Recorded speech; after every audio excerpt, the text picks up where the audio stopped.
J'aurais aimé qu'on aborde un petit peu la responsabilité sociétale.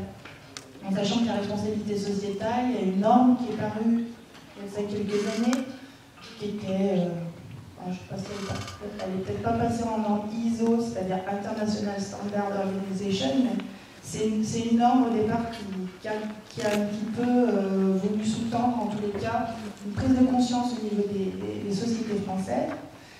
Et d'ailleurs, le gouvernement qui a généré des enquêtes là-dessus pour inciter les sociétés à prendre conscience, par exemple, de la parité homme-femme, et puis d'autres valeurs humaines au niveau de la société, notamment au niveau du bien-être.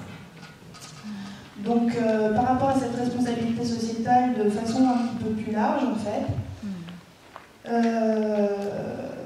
il y a quelque chose, moi, qui m'a beaucoup interpellée par rapport à, on va dire, la mondialisation et la délocalisation qui peuvent se faire sciemment, donc de la part d'entreprises qui sont sur le territoire français à la base et qui choisissent de délocaliser en laissant tomber une large partie de leurs salariés avec l'impact économique que ça peut représenter au niveau d'une région même d'ailleurs et notamment au niveau de l'impact même comment dire, familiaux, humains, profonds, parce que c'est des gens qui ont passé parfois leur vie dans ces sociétés-là. Et voilà.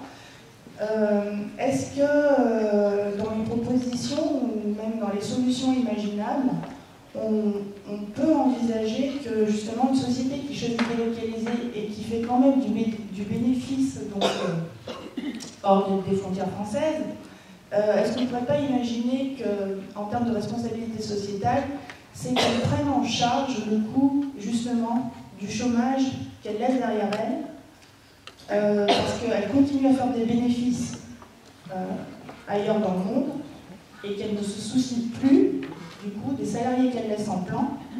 Et c'est vrai qu'aujourd'hui, c'est l'État français, et on parlait tout à l'heure justement des sommes accordées socialement à l'État, de la part de l'État.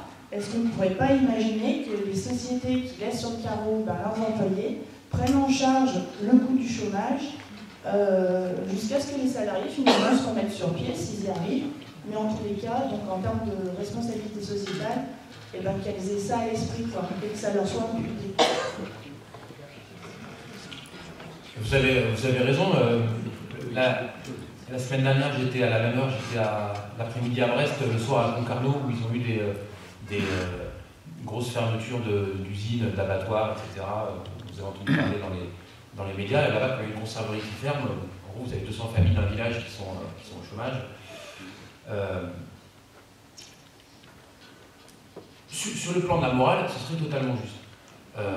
Sur le plan de la mise en œuvre, là, je serais assez pessimiste parce que, à même ça poserait des problèmes de droit par rapport au fait qu'ensuite elles sont plus localisées là, assez compliqué à régler, mais après on peut s'y atteler. Mais on peut aussi régler le truc essayer de régler le truc en amont. C'est-à-dire que qu'est-ce qui fait qu'elles n'ont pas le droit de licencier sous ces conditions-là? Là, il faut s'attaquer frontalement à certaines logiques financières. Est-ce qu'il y a certains LBO? Alors le LBO, pour ceux qui ne sont pas spécialistes, je vous comprends, c'est des leverage buy-out, qui sont des façons d'acheter des sociétés par endettement, qui en gros, fait qu'on se rémunère, on serre tous les boulons. Je vous le fais un petit peu caricatural, c'est juste pour que vous compreniez. Parce que c'est ce que, pour vous donner un exemple, c'est ce que Drahi prépare sur SFR, et c'est assez inquiétant. Vous achetez l'entreprise en vous endettant, quand on s'endette, il faut payer les intérêts, ça a un coût. Entre-temps, vous fermez tout dans l'entreprise, vous arrêtez les investissements, vous virez du monde, vous payez toutes les factures, donc l'entreprise, sur sa lancée, elle continue quand même à faire du cash. Là, l'abonnement SFR, il continue de rentrer. Pour vous donner une idée, par exemple, SFR, il ne paye plus son loyer aujourd'hui. Ils ont appelé du siège. Oui, les factures à moins de 10 000 €, ils disent on ne paye plus. Etc. Et ils créent du cash. Donc évidemment, sans investir, sans payer, etc., en réduisant les salaires, à la fin, SFR vaudra beaucoup moins que ce qui a été acheté. Tout le jeu, c'est qu'on ait réussi entre la différence de ce qui a été acheté, ce qui a été vendu, plus les intérêts, ça soit inférieur à ce qu'on a réussi à faire cracher pendant la période. Donc on rend une entreprise exsangue, mais on a récupéré tous les flux de trésor pendant 2, 3, 4, 5 ans, parfois moins. Voilà.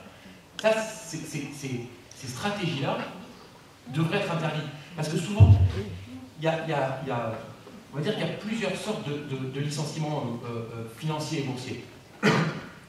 Il y en a certains où vraiment c'est plus possible à faire en France pour des questions de surconcurrence, etc. Ou parce qu'on n'a plus la matière première, ou parce que bon, parfois, ça serait peut-être compliqué de faire payer une entreprise qui est en train de sauver sa peau en tentant une délocalisation. Peut-être qu'il faut surtout avoir une activité lourde et prévue en amont de formation, d'accompagnement à laquelle l'entreprise peut participer. D'ailleurs, effectivement, moi je suis tout à fait pour qu'elle y participe. Et puis, mais en amont, il y a des logiques qui ne devraient pas être acceptées. C'est juste parce que quand telle boîte est rachetée, on connaît le plan. En fait, on audite les plans de licenciement. Les business plans ne sont pas audités. Mais les syndicats pourraient avoir. Il ne s'agit pas que l'État se mette dans chaque business plan de quelqu'un qui veut monter une boîte de technologie. C'est pas ça la question. Et quand on voit débouler, c'est pas les petits jeunes qui font leur tour de table pour lancer un start-up de design à Saint-Etienne. Hein. Quand on voit débouler un fonds de pension américain et qu'on regarde un peu ce qu'il veut faire, ça ne serait pas complètement stupide, et même ça pourrait être assez précautionneux, que la puissance publique soit capable, alertée par des syndicats ou même par la direction, de est-ce que ce business plan-là est une logique financière qu'on accepte? Parce que dans la plupart des cas, on n'accepte pas. Je ne sais pas si vous avez vu l'exemple, moi je n'avais pas vu je ne suis pas une mémoire de l'industrie française, mais je n'avais pas vu cet exemple-là récemment d'une entreprise comme ça, qui était victime, un fonds américain est arrivé, et ils ont dégagé les dirigeants et ils ne voulaient plus faire d'investissement. Les salariés se sont mis en grève pour qu'ils réintègrent le directeur de l'entreprise et le directeur financier, qui eux voyaient bien que si ces gars-là, les Américains, arrêtaient d'investir, ils allaient être morts. Les bilans sont venus manifester, les salariés, pour réintégrer le directeur financier, le patron, ils sont venus avec eux les clients de la boîte. Et les fournisseurs. Parce que c'était un écosystème, quoi. Et juste comme ça, des lugus qui déboulaient et qui voulaient faire effectivement un coût financier qui aurait été récompensé en argent sonnant et trébuchant dans leur fonds et pour leurs clients. Et que quand on a globalement sur une entreprise, une fois de plus, les financiers historiques, je veux dire, de l'entreprise, les syndicats, les clients, les fournisseurs qui sont d'accord, globalement, c'est le bon sens, quoi. Le bon sens, on est capable de le faire passer dans la loi. Ça veut dire qu'il y aura consensus, ça ne sera pas une mesure extrémiste. Donc oui, en amont, ça en dégoupille la majorité, en fait. Hein. Ça en dégoupille énormément. Donc ça, on peut réfléchir de manière très, très concrète à faire passer un audit social, etc., des plans d'investissement. On sait les lire, hein, je veux dire, il y a des gens très intelligents dans le service qui même quand c'est déguisé, sont tout à fait capables de voir ce que ça montre. Et ça évitera largement les drames dont vous parlez, parce qu'une fois que c'est fait, c'est dur d'aller récupérer l'argent, parce que récupérer l'argent de gens qui se battent dans des pays, on voit qu'ils ne veulent pas trop donner. C'est dur à récupérer. Bon, on va prendre la dernière question, hein, c'est un peu frustrant, donc on fait tout ce qu'on veut revenir. Mais on va prendre la dernière question. Oui, merci. On a beaucoup parlé de productivité, de robotisation, d'automatisation. Ce qui est intéressant, c'est vrai que notre système depuis 200 à 300 ans fonctionne comme ça. Hein. La question qui se pose, c'est qu'on n'a pas évoqué aussi, du final, je dirais, la question des ressources naturelles. Parce que bon, c'est joli de faire des robots pour faire que ça soit plus facile, finalement ça baisse aussi la quantité de travail. Mais un jour ou l'autre, les ressources en cuivre, les ressources en fer, les ressources sont épuisées. Le pétrole aussi. Alors je voulais savoir un petit peu quelle est votre position sur ça et comment, qu'est-ce que vous pensez de l'économie circulaire? Est-ce que ça serait des modèles nouveaux aussi sur lesquels vous réfléchissez et voilà. Merci monsieur. Alors on fait... Non, juste pour dire que tu avais 5 minutes. On fait plus qu'y réfléchir à des propositions. Nouvelle Donne, c'est un parti qui s'est dit, tel que je prends la responsabilité de vous le résumer, on s'est dit qu'aujourd'hui, c'était impossible de voir le monde si on ne pensait pas à la productivité, si on ne pensait pas au réchauffement climatique et à la rareté des ressources, si on n'est pas capable de dégommer les rentes, c'est-à-dire les lobbies, si on n'est pas capable de lutter contre la fraude. Voilà comment on voit le monde. On dit, est-ce qu'on est capable de s'attaquer à la productivité, au réchauffement climatique et à la rareté? Est-ce qu'on est capable de s'attaquer aux rentes et aux lobbies? Est-ce qu'on est capable de s'attaquer aux fraudes et aux mafias? C'est en termes de proportion, ça, vous avez tous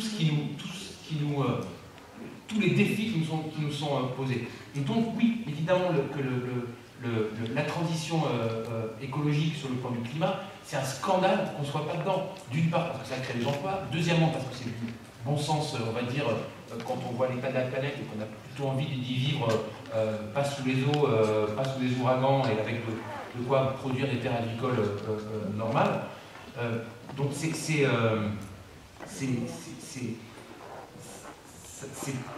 pas plus, on fait vraiment des propositions claires quand on dit qu'il faut que la BCE doit débloquer pas simplement des